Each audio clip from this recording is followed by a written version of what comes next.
අයිබෝවන් ළමයිනේ කොහොමද සැපසනීප එහෙම. ඉතින් පොඩි වීඩියෝ එකක් දෙන්න හිතුණා. අපිට පේනවා ඊයේ ඩොක්ටර් කෙනෙක්ගේ සිද්ධියක් ඊයේ දවසේ. එතකොට දැන් විනාඩි 10කට උඩදී ඔන්න ලස්සන නිවුස් එකක් දැක්කා. ගැහණු දෙන්නෙක්ගේ ඇටැක් එකක් මිනිහ නිසා.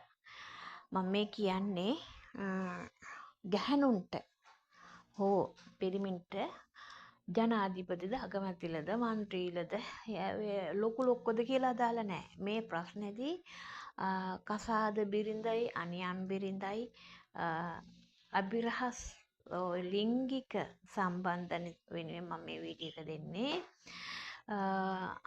ලොක්කටත් වැඩ වර්ධිනවා පොඩ්ඩටත් වැඩ වර්ධිනවා කොයි කාටත්. මොකද මේ රාගයයි මේ බඩයි කටයි නිසා තමයි අද මේ ලෝකයක් සටන් කරන්නේ. හොඳට මතක තියාගන්න මේ කට්ටියට මම මේ කියන්නේ හැමෝටම උපදෙසක්. ඉදිරි අනාගතයේ උපදෙසක් දෙන්නේ තමන් කසාදයක් කරගන්නපු කෙනෙක් හෝ ඉන්නවනම් කසාදයක් කරගත්තා නම් කොහොමටත් පිටපයින්නවා.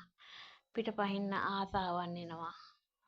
එක එක විවිධාකාර විදියට කැරකෙනවා හිත ඔළුව. ඊට පස්සේ තමාට තමාගේ ස්වාමිය එපා වෙනවා, බිරිඳ එපා වෙනවා. එතකොට කරන්න ඕන පුළුවන් හැමදේම කරගන්නවා. මම මේ වැඩ කරන අතරේ මට කතා කරන්න බෑ. මොකද වටපිට බල නිසා කතා කරන්නේ. ඉතින් විශේෂයෙන්ම කතා වැඩක් නැහැ.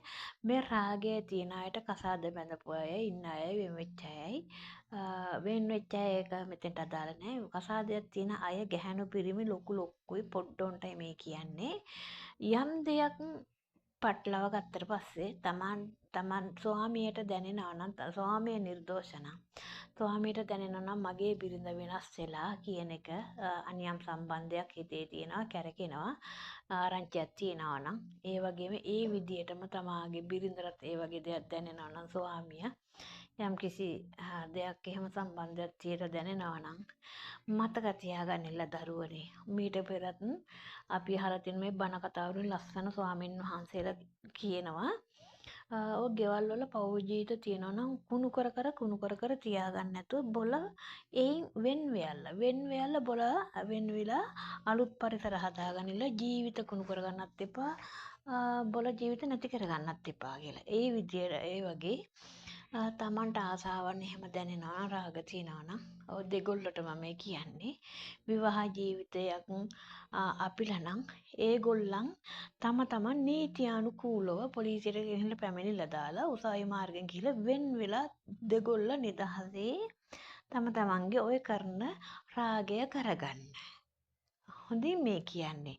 මොකද ඒක නොකරම එහෙම නුහුනම 3 දෙනෙක් 4 අතරේ පැටළුණාන් පස්සේ එක පිරිමියෙකුට ඇති වෙන්නේ 4 දෙනෙක් 3 දෙනෙක් කොහොමද පොළොවටපත් වෙනවා.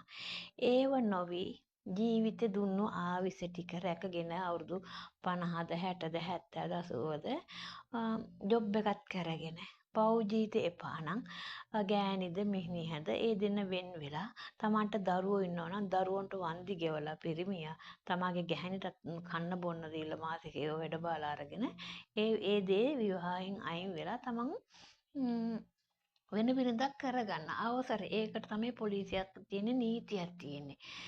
කා ගන්න එපා හොරට හවල් එක කරගෙන අන්තිමට අමාරු අරගත්තට පස්සේ දුවලා ගිහලා තමන්ගේ ජීවිතේ තමන් නැති කරගන්න එක නෙමෙයි මේ ප්‍රශ්න වලින් දිනපල්ලා ජය ගනිilla නිර්දෝෂයි ටොයිලට් වල වගේ කරගන්න නැතුව ජීවිත සතුටින් හොඳින් ජීවත් වෙලා සාමකාමීව ගැහණිනු වැරදි නම් මිනිහ දැනගන්න ඕනේ පොලිසියට ගිහලා උසාවියට ගිහලා මේක රාජකාරිය පළවෙනි වතාව දෙවෙනි වතාව තුන්වෙනි වතාවෙන් වෙන් වෙන්න.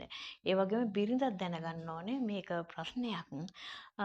තමාගේ ඉල්ලුම් ටික ඉල්ලගෙන පිරිමිය නිදහස් කරලා තමාගේ ජීවිතේ නිදහස් කුණු කරගන්න එපා කා ගන්න එපා බල්ලෝ බලල්ලු වගේ චරිචු නොගා සමගියෙන් සාමයෙන් ඉස්සර වෙන එක්කෙනා ඵලයල්ල එපා මිනිහ එපා නම් මිනිහ ඵලයල පොලිසියට ගෑණි එපා නම් ගෑණි ඵලයල මේ පොලිසියට පැනලා දාලා නිදහස් කරලා උසාවිය මාර්ගයේ උපදෙසක් අරගෙන එක්ක සමගියෙන් එක්ක අහු වෙනවා වැරදි හදා ගන්නවද නැත්නම් දෙගොල්ලෝ දෙපැත්තට වෙයලා දරුවනේ ජීවිත මේ ලස්සන වටින ජීවිත තමයි නැති කරගන්නේ ලෝකෙටත් විනාශයක් හැමෝටම අප්පාඩුවක් රටට පාඩුවක් ඉතින් ඒක තමයි උගතුන් මේ සල්ලි බලයයි මං කියනවා හැමදාමත් සල්ලි නෙවෙයි බලය පැහැනේ බලය ඉගෙනුම බලය වැඩක් නැහැ කැම්පස් කොලේජ් වැඩක් නැහැ ඕනෙකට වැඩ වර්ධින මේ රාගයක් නිසා කියන එක ඉතින් ඒක නිසා තමන්ගේ පෞල් ජීවිතයේදී තමන්ගේ කනට වැටෙන බිරිඳනියම් සම්බන්ධයක් හෝ පිරිමියනියම් සම්බන්ධයක් ඉක්මන් කරලා පොලිසියට ගිහලා පැමිණිල්ලක් දාලා ඒ ජීවිත නිදහස් කරපළ නැත්නම් තමන්ට මරුන් කන්න සිද්ධ වෙනවා නැත්නම් එයාගේ අතින් එයාගේ ජීවිතය නැති කරගන්න සිද්ධ වෙනවා